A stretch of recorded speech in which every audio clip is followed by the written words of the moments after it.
नमस्ते सर्वेभ्यः स्वागतम्। കഥാഹ ഇതി ശ്രുതവന്തഃ വാ? കഥകൾ എന്ന് കേട്ടിട്ടുണ്ടോ? ധാരാളം കഥകൾ കേട്ടിട്ടുണ്ട് അല്ലേ നമ്മള്? അതെ. എന്നാ നമുക്കിന്ന് ക്ലാസ് സ്റ്റാർട്ട് ചെയ്യുന്നതിന് മുൻപ് ഒരു ചെറിയ അനിമേഷൻ സ്റ്റോറി കാണാം. അനിമേഷൻ സ്റ്റോറിയുടെ പ്രത്യേകത എന്തായാലും ചിലപ്പോൾ ഡയലോഗ്സ് ഒന്നും ഉണ്ടാവില്ല. അപ്പൊ അങ്ങനെയുള്ള ഒരു കഥയാണ് നമ്മൾ ഇന്ന് കാണാൻ പോകുന്നത്. അപ്പൊ നമുക്ക് കഥയിലേക്ക് കടക്കാം.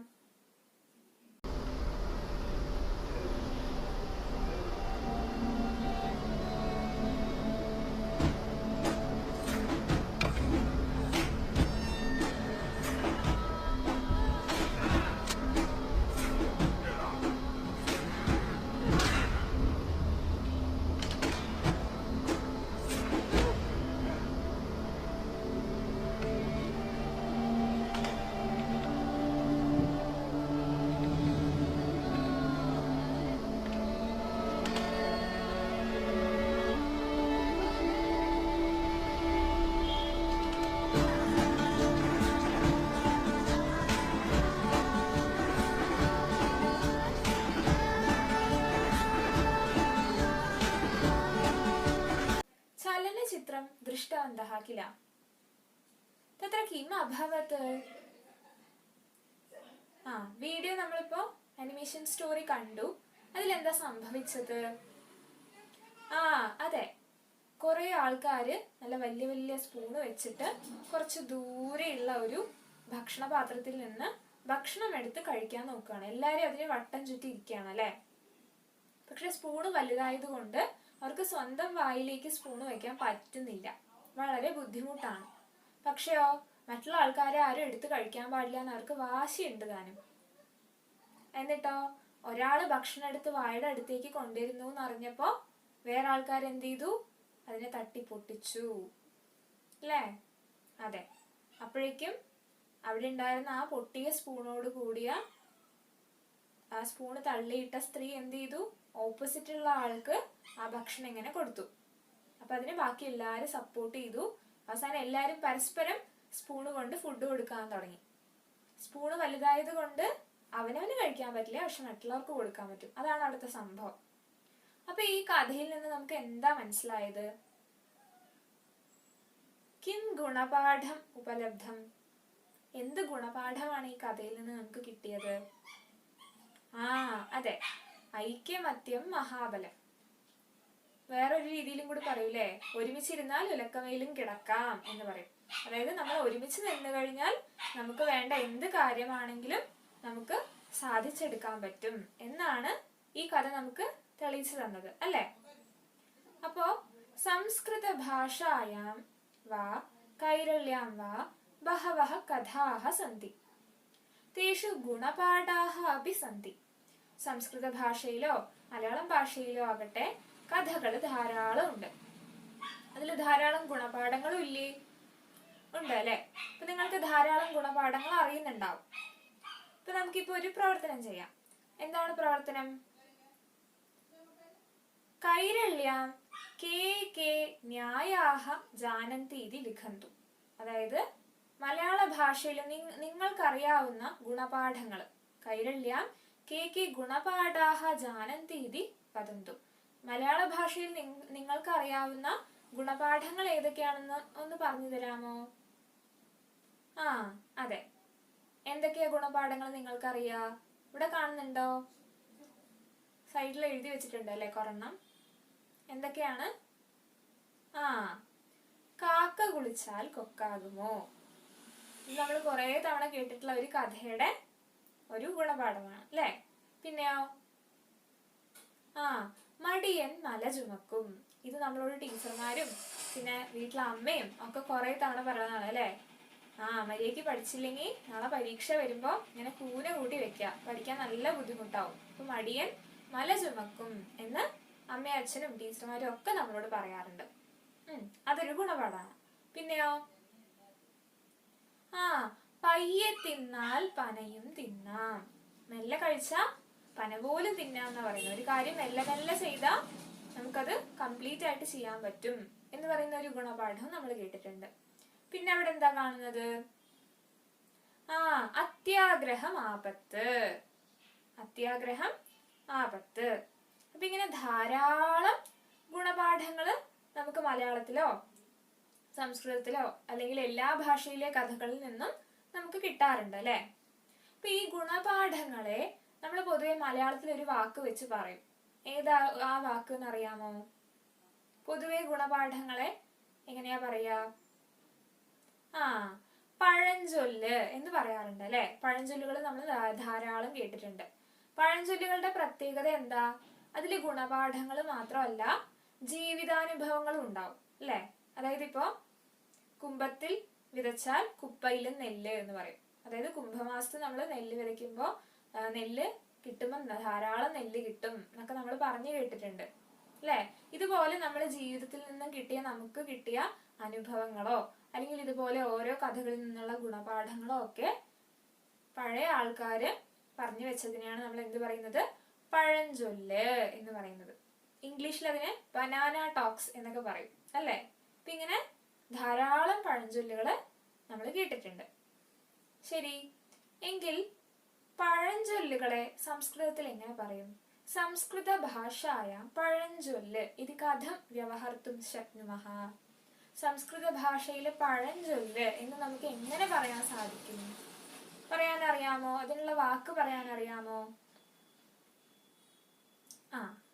അപ്പൊ ടീച്ചർ തന്നെ പറഞ്ഞുതരാം. എന്താ പഴഞ്ചൊല്ല് എന്നുള്ളതിന് പറയാന്നറിയോ? ന്യായാഹ എന്നാണ് പറയാ. ന്യായങ്ങൾ എന്നാണ് പറയാ. ന്യായഹ പഴഞ്ചൊല്ല്, ന്യായാഹ പഴഞ്ചൊല്ലുകൾ എന്നാണ് പറയാ. ന്യായം എന്ന് പറഞ്ഞു കഴിഞ്ഞാൽ ശരിക്കും അതൊരു വലിയ ഭാഗമാണ്. അതില് നമ്മളിത് പറഞ്ഞ പോലെ ശാസ്ത്രീയമായിട്ടുള്ള കാര്യങ്ങളും അതേപോലെ ഇങ്ങനെയുള്ള ഗുണപാഠങ്ങളും ഒക്കെ ഒന്നിച്ചു ചേർന്നിട്ടുള്ളതാണ് ന്യായങ്ങൾ എന്ന് പറയുന്നത്. ശരി, അപ്പൊ ഇന്ന് നമ്മൾ അദ്യവയം ന്യായ സംബന്ധേകം ഏകകം പഠാമഹ. ന്യായമായിട്ട് ബന്ധപ്പെട്ട പഴഞ്ചൊല്ലുകളുമായിട്ട് അല്ലെങ്കിൽ ഗുണപാഠങ്ങളുമായിട്ട് ബന്ധപ്പെട്ടിട്ടുള്ള ഒരു പാഠമാണ് പഠിക്കാൻ പോകുന്നത്. അപ്പൊ ഈ ഏകകത്തിന്റെ പേര് അസി ഏകകസ്യ നാമ ന്യായവൃത്തം. ഏകകത്തിന്റെ പേരെന്താണ്? ന്യായവൃത്തം. ന്യായത്തിനെ കുറിച്ചുള്ള കാര്യങ്ങൾ എന്നാണ് പറയുന്നത്. ന്യായവൃത്തം. ഏകകത്തിന്റെ പേരെന്താണ്? ന്യായവൃത്തം. ശരി, അപ്പൊ ഈ ഏകകത്തില് ആദ്യം ഒരു ആമുഖം കൊടുത്തിട്ടുണ്ട്. ന്യായവൃത്തം എന്നുള്ള ഏകകത്തില് ഒരു ആമുഖം കൊടുത്തിട്ടുണ്ട്. അത് നമുക്ക് ആദ്യം ഒന്ന് വായിച്ചു നോക്കാം അല്ലെ. ഇപ്പൊ വായിക്കല്ലേ? അപ്പൊ എല്ലാവരും നമ്മുടെ ഈ സെക്കൻഡ് ടേമിലെ പുസ്തകത്തിലെ ആദ്യത്തെ ഏകകമാണ്. അതിലെ ആദ്യത്തെ പാഠമാണ് നമ്മൾ ഇന്ന് പഠിക്കാൻ പോകുന്നത്. അപ്പൊ ന്യായവൃത്തം എന്നുള്ള ഏകകത്തിന്റെ ആമുഖം നമുക്കൊന്ന് വായിച്ചു നോക്കാം. ശരി, എല്ലാവരും പുസ്തകം തുറന്നോളൂ.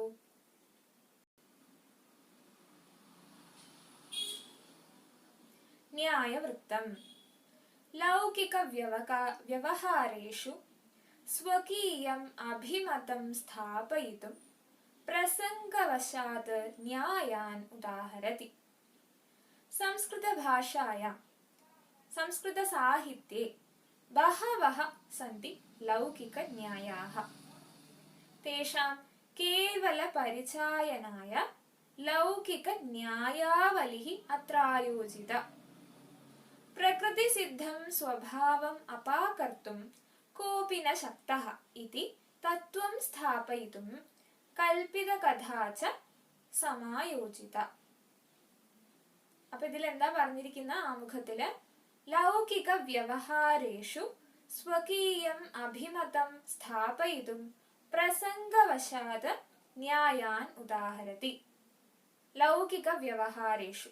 ലൗകിക വ്യവഹാരം എന്ന് പറഞ്ഞു കഴിഞ്ഞാൽ നമ്മുടെ ഈ ലോകത്ത് നമ്മൾ ഇടപഴകുന്ന കാര്യങ്ങളെയാണ് ലൗകിക വ്യവഹാരം. ലൗകികം എന്ന് പറഞ്ഞാൽ ലോകേ ഭവം, ലൗകികം. ഈ ലോകത്ത് സംഭവിക്കുന്ന കാര്യങ്ങളെയാണ് ലൗകികം എന്ന് വിളിക്കുക. അപ്പൊ ലൗകികമായിട്ടുള്ള ഈ ലോകത്ത് സംഭവിക്കുന്ന വ്യവഹാരങ്ങളിൽ, കാര്യങ്ങളിൽ സ്വകീയം അഭിമതം, സ്വന്തം അഭിപ്രായം, അതിനെ സ്ഥാപിക്കുവാൻ വേണ്ടി പ്രസംഗവശാത്, സിറ്റുവേഷൻ അനുസരിച്ച്, ആ ഒരു സമയത്തെ ആശ്രയിച്ച് ന്യായാൻ ഉദാഹരതി, ന്യായങ്ങളെ ഉദാഹരിക്കുന്നു, പഴഞ്ചൊല്ലുകൾ ഉപയോഗിക്കുന്നു. അതാണ് നേരത്തെ പറഞ്ഞത്. എന്താണ്? നമ്മൾ ലോകത്തെ ഓരോ കാര്യങ്ങൾ ഇങ്ങനെ ചെയ്തുകൊണ്ടിരിക്കുമ്പോൾ നമ്മുടെ അഭിപ്രായം ഒന്ന് ഉറപ്പിക്കാൻ വേണ്ടി നമ്മൾ ചില പഴഞ്ചൊല്ലുകൾ അല്ലെങ്കിൽ ന്യായങ്ങൾ ഉപയോഗിക്കും അവിടെയാണ് ന്യായങ്ങൾ പ്രയോഗിക്കുന്നത്. അതാണ് ഇപ്പൊ വീട്ടിൽ നമ്മൾ പരീക്ഷയ്ക്ക് പഠിക്കാതെ ഇങ്ങനെ കൂന കൂട്ടി വെച്ചിട്ട് തലേ ദിവസം അമ്മയോട് അമ്മ കുറെ പഠിക്കാനുണ്ട്, എനിക്ക് പഠിക്കാൻ വയ്യ എന്ന് പറയുമ്പോൾ അമ്മ എന്ത് പറയും? മടിയൻ മല ചുമക്കും എന്ന് പറയും. അപ്പൊ അമ്മയുടെ ആശയം സ്ഥാപിക്കാൻ വേണ്ടി അവിടെ ഉപയോഗിച്ച ന്യായം ഏതാണ്? മടിയൻ മല ചുമക്കും. ഇതുപോലെ നമ്മൾ ഉപയോഗിക്കും, പല സ്ഥലത്തും പലതും ഉപയോഗിക്കും അല്ലെ. അപ്പൊ ഇതൊരു ഉദാഹരണമാണ്. അങ്ങനെ നമുക്ക് വേണ്ട അഭിപ്രായം നമ്മൾ സ്ഥാപിച്ചെടുക്കാൻ ചില സമയത്ത് സിറ്റുവേഷൻ അനുസരിച്ച് നമ്മൾ ന്യായങ്ങൾ പ്രയോഗിക്കാറുണ്ട്. സംസ്കൃത സാഹിത്യേ ബഹവഃ സന്തി ലൗകിക ന്യായാഃ. ഇപ്പൊ മലയാളത്തില് ധാരാളം പഴഞ്ചൊല്ലുകൾ ഉണ്ടെന്ന് നമുക്ക് നേരത്തെ അറിയാം. അതേപോലെ സംസ്കൃത സാഹിത്യത്തിലും ബഹവഃ സന്തി ലൗകിക ന്യായാഃ, ധാരാളം ലൗകിക ന്യായങ്ങളുണ്ട്. ലൗകിക ന്യായം എന്ന് വെച്ചാൽ എന്താ? ന്യായം എന്ന് പറഞ്ഞാൽ പഴഞ്ചൊല്ലാണ്. ലൗകിക ന്യായം എന്ന് വെച്ചാൽ കൂടുതലായിട്ട് നമ്മൾ ലോകത്ത് ഉപയോഗിക്കുന്നതായിട്ടുള്ള പഴഞ്ചൊല്ലുകൾ, അതാണ് ലൗകിക ന്യായാഃ. തേഷാം കേവല പരിചായനായ ലൗകിക ന്യായാവലി അത്ര ആയോജിത. അപ്പൊ നമ്മൾ ഈ പാഠത്തിൽ എന്താ പഠിക്കാൻ പോകുന്നതെന്നാണ് ഇവർ പറയുന്നത്. എന്താ പറയുന്നത്? അവരുടെ ഈ ലൗകിക ന്യായങ്ങളെ കുറിച്ചൊരു പരിചയത്തിന് വേണ്ടി നമ്മൾ കുറച്ച് ലൗകിക ന്യായങ്ങളെ ഇതില് ചേർത്തിട്ടുണ്ട്. അത് കൂടാതെയോ പ്രകൃതി സിദ്ധം സ്വഭാവം അപാകർത്തും കോപിന ശക്തഃ ഇതി തത്വം സ്ഥാപയിതും കൽപ്പിത കഥ ച സമായോജിത. പ്രകൃതി സിദ്ധം സ്വഭാവം, ചിലർക്ക് ജനിക്കുമ്പോൾ തന്നെ ചില സ്വഭാവങ്ങൾ ഉണ്ടാവും. ആ സ്വഭാവത്തെ ഒരിക്കലും അപാകർത്തുന്ന ശക്ത, ആർക്കും അതിനെ അപഹരിക്കാൻ സാധിക്കില്ല എന്നുള്ള തത്വത്തെ പറയുന്ന, എന്നൊരു ഗുണപാഠത്തെ പറയുന്ന ഒരു കഥയും ഈ ഏകകത്തിലുണ്ട്. അപ്പൊ നമ്മള് ഇന്ന് പഠിക്കാൻ പോകുന്നത് ആദ്യത്തെ ഏകകമാണ്, അതായത് ആദ്യത്തെ പാഠമാണ്. ഈ മൂന്നാമത്തെ ഏകകത്തിലെ ആദ്യത്തെ പാഠമാണ് നമ്മൾ ഇന്ന് പഠിക്കാൻ പോകുന്നത്. അതില് എന്താ ഉൾക്കൊണ്ടിരിക്കുന്നത് നമ്മൾ ഓൾറെഡി നോക്കി. എന്തായിരുന്നു? ലൗകിക ന്യായങ്ങളുടെ ഒരു ലിസ്റ്റ്, അല്ലെങ്കിൽ അതിനെ കുറിച്ചുള്ള കുറച്ച് അറിവുകളാണ് നമ്മൾ ഇന്ന് പഠിക്കാൻ പോകുന്നത്. ശരി, അപ്പൊ ന്യായം എന്താണെന്ന് നമുക്ക് ഐഡിയ കിട്ടി. അതായത് നമ്മൾ ലോകത്തില് ചില നമ്മുടെ അഭിപ്രായങ്ങളൊക്കെ സ്ഥാപിക്കാൻ വേണ്ടി നമ്മൾ ഉപയോഗിക്കുന്ന നമ്മുടെ അനുഭവങ്ങളോ അല്ലെങ്കിൽ നേരത്തെ ആൾക്കാർ പറഞ്ഞിരിക്കുന്ന കാര്യങ്ങളോ ഒക്കെയാണ് ന്യായങ്ങൾ എന്ന് പറയുന്നത് എന്ന് നമ്മൾ പഠിച്ചു. ഇനി സംസ്കൃത ഭാഷയിലും ന്യായങ്ങൾ ഉണ്ട് എന്നും നമ്മൾ പഠിച്ചു. ലൗകിക ന്യായങ്ങൾ സംസ്കൃത ഭാഷയിലും ഉണ്ടെന്ന് നമ്മൾ പഠിച്ചു. പക്ഷെ അതിനെ എങ്ങനെയാ പറയുകയെന്ന് നമുക്കറിയില്ല. അപ്പോ അത് അറിയുന്നതിന് മുൻപ് നമുക്കൊരു കാര്യം ചെയ്യാം, നമുക്കൊരു പ്രവർത്തനം ചെയ്യാം. ശരി, എന്താ പ്രവർത്തനം? കാനിചന ചിത്രാണി അത്ര പ്രദർശയതി തേഷാം അനുഗുണം വാക്യം നിർമാന്തു. എന്താ ചെയ്യേണ്ടത്? ചില ചിത്രങ്ങൾ ഇവിടെ കാണിക്കാം. ആ ചിത്രങ്ങൾക്ക് അനുസരിച്ചുള്ള വാക്യങ്ങൾ അല്ലെങ്കിൽ അടിക്കുറിപ്പ് നമ്മൾ കൊടുക്കണം. അപ്പൊ നമുക്കൊന്ന് ശ്രമിച്ചു നോക്കിയാലോ? ശ്രമിക്കാം അല്ലെ? ഇപ്പൊ നമുക്ക് ആദ്യത്തെ ചിത്രത്തിലേക്ക് കടക്കാം. ആദ്യത്തെ ചിത്രം നോക്കൂ. എന്താ ചിത്രത്തിൽ സംഭവിക്കുന്നത്? അതായത് വലയുടെ ഉള്ളിൽ പെട്ടിരിക്കുന്ന കുറെ പ്രാവുകള് അതിനെ ഒന്നിച്ച് പറന്നിട്ട് പൊക്കിക്കൊണ്ടു പോവാണ്, എന്നിട്ട് രക്ഷപ്പെടുകയാണ് അല്ലെ? അതാണ് ചിത്രത്തിൽ കാണുന്നത്. അപ്പൊ ഈ കഥ നമ്മൾ നേരത്തെ കേട്ടിട്ടുണ്ടാവും. അപ്പൊ ചിത്രം കണ്ടിട്ട് നമുക്ക് എന്ത് അടിക്കുറിപ്പ് കൊടുക്കാം ഒന്ന് ആലോചിച്ച് നോക്കൂ. അതെ, ഐക്യമത്യം മഹാഫലം, ഒന്നിച്ചിരുന്നാൽ എന്ത് വേണമെങ്കിലും ചെയ്യാമെന്നാണ് അത് കാണിക്കുന്നത് അല്ലെ? സംഘത്തിന്റെ ശക്തിയാണ് അതില് കാണിക്കുന്നത്. അപ്പൊ ഇത് സംസ്കൃതത്തിൽ പറയണം. സംഘശക്തിയെ കുറിച്ചാണ് ഇത് പറയുന്നത്. അപ്പൊ സംസ്കൃതത്തിൽ നമുക്കൊരു അടിക്കുറിപ്പ് ഉണ്ടാക്കണം. എന്താ ഉണ്ടാക്കുക? നോക്കൂ, ഒരു ഉദാഹരണം നോക്കൂ. സംഘേ ശക്തി, സംഘത്തിലാണ് ശക്തി, ഒന്നിപ്പിലാണ് ശക്തി എന്ന് ഒരു അടിക്കുറിപ്പ് ഉണ്ടാക്കിയിട്ടുണ്ട്. മനസ്സിലായല്ലോ? ശരി, ഇനി നമുക്ക് അടുത്ത ചിത്രത്തിലേക്ക് പോവാം. അടുത്ത ചിത്രം എന്താ? ഒരു കാക്കയും നിൽക്കുന്നുണ്ട്, ഒരു കൊക്ക് നിൽക്കുന്നുണ്ട് അല്ലെ? കാക്ക ഇങ്ങനെ കുളിച്ച് ഒരച്ചരച്ച് കുളിച്ച് വെളുക്കാൻ നോക്കുകയാണ്. അപ്പൊ ഇതെന്തായിരിക്കും? ഇത് മലയാളത്തിലെ കാക്ക കുളിച്ചാൽ കൊക്കാകുമോ എന്നുള്ള പഴഞ്ചൊല്ലാണ് അല്ലെ? അപ്പൊ അതിനെ എങ്ങനെ സംസ്കൃതത്തിലേക്ക് ആക്കാം എന്ന് ചിന്തിക്കാം. അതെ, നോക്കൂ. കാക്കേ സ്നാതേ ഭഗോന ഭവിഷ്യതി. കാക്ക കുളിച്ചാൽ കൊക്കാകില്ല എന്ന് പറയാണ്. കാക്കേ സ്നാതേ ഭഗോന ഭവിഷ്യതി എന്ന് ആക്കി മാറ്റിയിരിക്കാം. നല്ല രസമുണ്ട് അല്ലെ? ശരി, പിന്നെ നമുക്ക് അടുത്ത ചിത്രത്തിലേക്ക് കടക്കാം. അടുത്ത ചിത്രം നോക്കൂ. ഈ കഥ നമുക്ക് നല്ല പരിചയമുണ്ട് അല്ലെ. പൊന്മുട്ടയിടുന്ന താറാവിനെ ധാരാളം മുട്ടകൾക്ക് വേണ്ടി വയറ് കീറി മുറിച്ച് നോക്കിയ യജമാനനെയാണ് നമ്മൾ ചിത്രത്തിൽ കാണുന്നത് അല്ലെ. അയാൾക്ക് എന്താണ്? അത്യാഗ്രഹമാണ്. എത്രയും കൂടുതൽ കാശ് കിട്ടണം എന്നുള്ള തോന്നൽ കൊണ്ട് ദിവസം ഓരോരോ മുട്ട തന്നുകൊണ്ടിരുന്ന താറാവിനെ എന്ത് ചെയ്തു? ഒറ്റ ദിവസം കൊണ്ട് കീറിക്കളഞ്ഞു. ഒന്നും കിട്ടിയതുമില്ല അല്ലേ. ആ കഥയുടെ ചിത്രമാണ് നമ്മളിവിടെ കാണുന്നത്. അപ്പൊ അതിന് നമുക്ക് എന്തൊരു അടിക്കുറിപ്പ് കൊടുക്കാം? അത്യാഗ്രഹം ആപത്ത് എന്നുള്ളതാണ് നമ്മൾ മലയാളത്തിൽ പഠിച്ചിട്ടുള്ള ഗുണപാഠം. എങ്കിൽ അതിനെ നമുക്ക് സംസ്കൃതത്തിൽ എങ്ങനെ ആക്കാം? അത് അതേപടി ആക്കാൻ പറ്റില്ല. അപ്പൊ നമുക്ക് ഉദാഹരണം നോക്കാം. എന്താ അത്? ലോഭഃ നാശായ. അത്യാഗ്രഹം നാശത്തിനെ വഴിവെക്കൂ എന്നാണ് അത് പറയുന്നത് അല്ലെ. ലോഭഃ നാശായ. അപ്പൊ നമ്മൾ ഏകദേശം ഈ 3 ചിത്രങ്ങൾ കണ്ടിട്ട് നമ്മൾ 3 വാക്യങ്ങൾ ഉണ്ടാക്കി. എന്തൊക്കെ വാക്യങ്ങളാണ് ഉണ്ടാക്കിയത്? സംഘേ ശക്തി എന്ന് പറഞ്ഞ ഉണ്ടാക്കി. പിന്നെയോ കാക്കേ സ്നാതേ ബകോന ഭവിഷ്യതി എന്നുണ്ടാക്കി. പിന്നെ ലാസ്റ്റ് ഉണ്ടാക്കിയത് ഏതായിരുന്നു? ലോഭഃ നാശായ എന്നിങ്ങനെ 3 ഉണ്ടാക്കി. ശരി, ഇത് നമ്മൾ സംസ്കൃതീകരിച്ചതാണ്. മലയാളത്തിലെ ഗുണപാഠങ്ങളെ മനസ്സിൽ വെച്ചുകൊണ്ട് സംസ്കൃതത്തിൽ നമ്മൾ ന്യായം ഉണ്ടാക്കിയതാണ്. പക്ഷേ സംസ്കൃതത്തിൽ ഇങ്ങനെയല്ല ന്യായങ്ങളെ പറയുക. അങ്ങനെ ഓരോ വാക്യത്തിലല്ല പറയുക. ഓരോ ന്യായങ്ങൾക്കും ഓരോരോ പേരാണ് ഉള്ളത്. മനസ്സിലായല്ലോ? അപ്പോ ആ പേരുകൾ എന്തൊക്കെയാണെന്നാണ് നമ്മൾ ഈ പാഠത്തില് 8ാമത്തെ പാഠമായ ലൗകിക ന്യായാഹ എന്നുള്ള പാഠത്തില് നോക്കാൻ പോകുന്നത്. അപ്പൊ നമുക്ക് ആദ്യം ഒന്ന് ലൗകിക ന്യായാഹ എന്നുള്ള 8ാമത്തെ പാഠത്തിന്റെ ആമുഖം വായിച്ചു നോക്കാം. അപ്പൊ നമുക്ക് ആമുഖത്തിലേക്ക് കടക്കാം. എല്ലാവരും പുസ്തകം എടുത്ത് റെഡി ആയിട്ടിരുന്നോളൂ. അഷ്ടമഃ പാഠഃ ലൗകിക ന്യായാഹ. ലോകേ ശാസ്ത്രേ ച സ്വാഭിപ്രായാൻ സ്പഷ്ടീകർത്തും കേചന ദൃഷ്ടാന്താഃ ഉപയുക്താഃ. താൻ ദൃഷ്ടാന്താൻ ആധാരീകൃത്യ ലോകോക്തയോ ജാതാഃ. തയേവ ലൗകിക ന്യായാഃ ഇതി പ്രസിദ്ധാഃ. വിശാലമാശയം സംക്ഷേപേണ പ്രതിപാദ്യത ഇത്യേവ ഏഷാം വിശേഷഃ.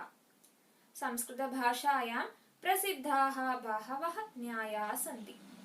തേഷു കാംശ്ചന ന്യായാൻ പാഠേസ്മിൻ പരിചിനുമഃ. അപ്പോ ഈ ആമുഖത്തിൽ എന്താ പറയുന്നത് എന്ന് നമുക്ക് പിന്നീട് നോക്കാം. അതിനു മുൻപ് നമുക്കൊരു പ്രാർത്ഥന ചെയ്യാം. എന്താണ് പ്രാർത്ഥനം? ആമുഖം സമ്യക് പഠിത്വാ തത്രത്യ പദച്ഛേദാൻ ചിത്വാ ലിഖന്തു. ആമുഖം നന്നായിട്ടൊന്ന് വായിച്ചിട്ട് അതിലെ പദച്ഛേദങ്ങൾ ഏതൊക്കെയാണെന്ന് എടുത്തെഴുതുക. അപ്പൊ നമുക്കൊന്ന് ട്രൈ ചെയ്ത് നോക്കാം അല്ലെ. എവിടെയൊക്കെയാണ് പദച്ഛേദങ്ങൾ ഉള്ളത് എന്ന് നമുക്ക് ട്രൈ ചെയ്ത് നോക്കാം. എവിടെയുള്ളത്? ലോകേ ശാസ്ത്രേ ച സ്വാഭിപ്രായാൻ സ്പഷ്ടീകർത്തും കേചന ദൃഷ്ടാന്താഃ ഉപയുക്താഃ. താൻ ദൃഷ്ടാന്താൻ ആധാരീകൃത്യ ലോകോക്തയോ ജാതാഃ. ലോകോക്തയഃ അധികം ജാതാഃ. ഒന്നാമത്തെ പദച്ഛേദം. അടുത്തതോ തയേവ ലൗകിക ന്യായാഃ ഇതി പ്രസിദ്ധാഃ. വിശാലമാശയം സംക്ഷേപേണ പ്രതിപാദ്യത ഇത്യേഷ ഏഷാം വിശേഷഃ. ഇതില് പദച്ഛേദമുണ്ട്. എവിടെയുള്ളത്? വിശാലമാശയം. എങ്ങനെ പിരിക്കാം? വിശാലം അധികം ആശയം. വിശാലമാശയം. പിന്നെയോ ഇത്യേവ. ഇതി അധികം ഏവ. ഇത്യേവ. ഇപ്പൊ 3 പദച്ഛേദങ്ങളായില്ലേ മൊത്തം. പിന്നെയോ സംസ്കൃത ഭാഷായാം പ്രസിദ്ധാഃ ബഹവോ ന്യായാഃ സന്തി. ബഹവോ ന്യായാഃ സന്തി എന്നുള്ളത് എങ്ങനെ പിരിക്കാം? ബഹവഃ അധികം ന്യായാഃ അധികം സന്തി. ബഹവോ ന്യായാഃ സന്തി എന്ന് പിരിക്കാം. ശരി, അപ്പൊ 4 എണ്ണമായി. തേഷു കാംശ്ചന ന്യായാൻ പാഠേസ്മിൻ പരിചിനുമഃ. ഇതിലോ പാഠേസ്മിൻ എങ്ങനെ പിരിക്കാം? പാഠേ അധികം അസ്മിൻ. പാഠേസ്മിൻ. അപ്പൊ 5 പദച്ഛേദങ്ങളാണ് കണ്ടത്. ഏതൊക്കെയാ കണ്ടത്? ലോകോക്തയോ ജാതാഃ. ലോകോക്തയഃ ജാതാഃ. പിന്നെ വിശാലമാശയം. വിശാലം അധികം ആശയം. ഇത്യേവ ഇതി അധികം ഏവ. ബഹവോ ന്യായാ സന്തി. ബഹവഃ അധികം ന്യായാഃ അധികം സന്തി. ബഹവോ ന്യായാ സന്തി. പാഠേസ്മിൻ. പാഠേ അധികം അസ്മിൻ. അപ്പൊ ഇത്രയും പദച്ഛേദങ്ങളാണ് നമ്മൾ ഇതിൽ കണ്ടത്. ഇനി നമുക്ക് പാഠത്തിന്റെ ആശയത്തിലേക്ക് പോകാം. എന്തായിരുന്നു പറഞ്ഞത്? ലോകേ ശാസ്ത്രേ ച സ്വാഭിപ്രായാൻ സ്പഷ്ടീകർത്തും കേചന ദൃഷ്ടാന്താഃ ഉപയുക്താഃ. ലോകങ്ങളിലും ശാസ്ത്രത്തിലും സ്വന്തം അഭിപ്രായത്തെ, സ്വാഭിപ്രായാൻ സ്വന്തം അഭിപ്രായത്തെ സ്പഷ്ടീകർത്തും സ്പഷ്ടമാക്കാൻ, അതിനെ എല്ലാവർക്കും മനസ്സിലാക്കി കൊടുക്കാൻ കേചന ദൃഷ്ടാന്താഃ ഉപയുക്താഃ, ചില ഉദാഹരണങ്ങള് അല്ലെങ്കിൽ ഉപമകള്, കമ്പാരിസൺ ഉപയോഗിക്കാറുണ്ട്. താൻ ദൃഷ്ടാന്താൻ ആധാരീകൃത്യ ലോകോക്തയഃ ജാതഃ. അങ്ങനെ നമ്മൾ ഓരോ സമയത്ത് ഉപയോഗിക്കുന്ന ഈ കമ്പാരിസണോ അല്ലെങ്കിൽ ഉദാഹരണങ്ങളോ ഉപയോഗിച്ചു കൊണ്ടാണത്രേ എന്തുണ്ടായത്? ലോകോക്തികൾ അഥവാ പഴഞ്ചൊല്ലുകൾ ഉണ്ടായത്. തയേവ ലൗകിക ന്യായാഃ ഇതി പ്രസിദ്ധാഃ. അവയാണ് ലൗകിക ന്യായങ്ങൾ എന്നുള്ള പേരിൽ പ്രസിദ്ധി നേടിയത്. എവയാണ് ലൗകിക ന്യായം എന്നുള്ള പേരിൽ പ്രസിദ്ധി നേടിയത്? ലോകോക്തികളാണ് ലൗകിക ന്യായങ്ങൾ എന്നുള്ള പേരില് പ്രസിദ്ധി നേടിയത്. വിശാലമാശയം സംക്ഷേപേണ പ്രതിപാദിത ഇത്യേവ യേഷാം വിശേഷഃ. എന്താ പഴഞ്ചൊല്ലു കൊണ്ടുള്ള ഉപകാരം? വിശാലമായിട്ടുള്ള വളരെ വലിയ ആശയത്തെ ഒരൊറ്റ ലൈനില് നമുക്ക് മനസ്സിലാക്കി തരുന്നു എന്നുള്ളതാണ് പഴഞ്ചൊല്ലുകളുടെ പ്രത്യേകത, അല്ലെങ്കിൽ ലോകോക്തികളുടെ പ്രത്യേകത, അല്ലെങ്കിൽ ലൗകിക ന്യായങ്ങളുടെ പ്രത്യേകത. സംസ്കൃത ഭാഷായാം പ്രസിദ്ധാഃ ബഹവഃ ന്യായാഃ സന്തി. സംസ്കൃത ഭാഷയിൽ പ്രസിദ്ധമായിട്ടുള്ള ധാരാളം ന്യായങ്ങളുണ്ട്. തേഷു കാംശ്ചന ന്യായാൻ പാഠേസ്മിൻ പരിചിനുമഃ. അതില് ചില ന്യായങ്ങളെയാണ് നമ്മൾ ഈ പാഠത്തില് പരിചയപ്പെടാൻ പോകുന്നത് എന്നാണ് പറയുന്നത്. ചില ന്യായങ്ങളെയാണ് നമ്മൾ ഈ പാഠത്തിൽ പരിചയപ്പെടാൻ പോകുന്നത് എന്ന് ആമുഖത്തിൽ പറഞ്ഞല്ലോ. ഇപ്പൊ ഏതൊക്കെ ന്യായങ്ങളാ പരിചയപ്പെടാൻ പോകുന്നത് ഒന്ന് നോക്കിയാലോ? നോക്കൂ. ആദ്യത്തത് എന്താ? കൂപമണ്ഡൂക ന്യായഃ. അടുത്തതോ? സ്ഥലീപുലാക ന്യായഃ. അടുത്തത് അരണ്യരോധന ന്യായഃ. അവസാനത്തേത് പങ്ക്വന്ധ ന്യായഃ. ഇങ്ങനെ 4 ന്യായങ്ങളാണ് നമ്മൾ ഈ പാഠത്തില് പരിചയപ്പെടാൻ പോകുന്നത്. അപ്പൊ ഏതൊക്കെയായിരുന്നു? കൂപമണ്ഡൂക ന്യായഃ, സ്ഥലീപുലാക ന്യായഃ, പങ്ക്വന്ധ ന്യായഃ, അരണ്യരോധന ന്യായഃ. ഇങ്ങനെ 4 കുറിച്ചാണ് നമ്മൾ ഈ പാഠത്തിൽ പഠിക്കാൻ പോകുന്നത്. അപ്പൊ നമ്മൾ ഇന്ന് ന്യായം എന്താണ് എന്നാണ് നോക്കിയത്. പൊതുവെ ലോകത്ത് നടക്കുന്നതോ അല്ലെങ്കിൽ കഥകളിൽ നിന്ന് കിട്ടിയ ഗുണപാഠങ്ങളോ ഒക്കെ നമ്മളുടെ അഭിപ്രായം ഒരാൾക്ക് സ്പഷ്ടീകരിച്ചു കൊടുക്കാൻ വേണ്ടി നമ്മൾ ഓരോ സ്ഥലത്ത് ഉപയോഗിക്കുന്നതാണ് പൊതുവെ ന്യായങ്ങൾ എന്ന് വിളിക്കുന്നത്. അവയാണ് നമ്മൾ പഴഞ്ചൊല്ല് അല്ലെങ്കിൽ ലോകോക്തികൾ എന്നുള്ള പേരിൽ വിളിക്കുന്നത്. അവ തന്നെ ലൗകിക ന്യായാഹ, ലൗകിക ന്യായങ്ങൾ എന്നുള്ള പേരിൽ പ്രസിദ്ധമായി. അങ്ങനെ സംസ്കൃതത്തിൽ ധാരാളം ലൗകിക ന്യായങ്ങളുണ്ട്. അതിൽ 4 നമ്മൾ ഈ പാഠത്തിൽ പഠിക്കാൻ പോകുന്നത്. കൂപമണ്ഡൂക ന്യായഃ, സ്ഥലീപുലാക ന്യായഃ, അരണ്യരോധന ന്യായഃ, പങ്ക്വന്ധ ന്യായഃ എന്നിങ്ങനെ 4 ന്യായങ്ങളാണ് നമ്മൾ പഠിക്കാൻ പോകുന്നത്. അപ്പൊ ന്യായങ്ങളെ കുറിച്ച് നമുക്ക് അടുത്ത ക്ലാസ്സിൽ പഠിച്ചു തുടങ്ങാം. ഇനി നാളെ വരുമ്പോ എന്താ ചെയ്യേണ്ടതെന്ന് നോക്കൂ. ഇവിടെ എഴുതിയിട്ടുണ്ട്. കേഷാഞ്ചന അന്യേഷാം ന്യായാനാം നാമാനി പുസ്തകേ ലിഖന്തു. എന്താ ചെയ്യേണ്ടത്? ഈ പറഞ്ഞിട്ടുള്ള 4 ന്യായങ്ങളല്ലാതെ വേറെ ഏതെങ്കിലും 2 or 3 ന്യായങ്ങളുടെ പേര് പുസ്തകത്തിൽ കണ്ടുപിടിച്ച് എഴുതിക്കൊണ്ടുവരാം. അതാണ് നാളെ വരുമ്പോ ചെയ്യേണ്ടത്. അപ്പൊ നമുക്ക് അടുത്ത ക്ലാസ്സിൽ ഒരു പുതിയ ന്യായവുമായിട്ട് നമുക്ക് പരിചയപ്പെടാം. അപ്പോൾ അടുത്ത ക്ലാസ്സിൽ കാണാം. ധന്യവാദ.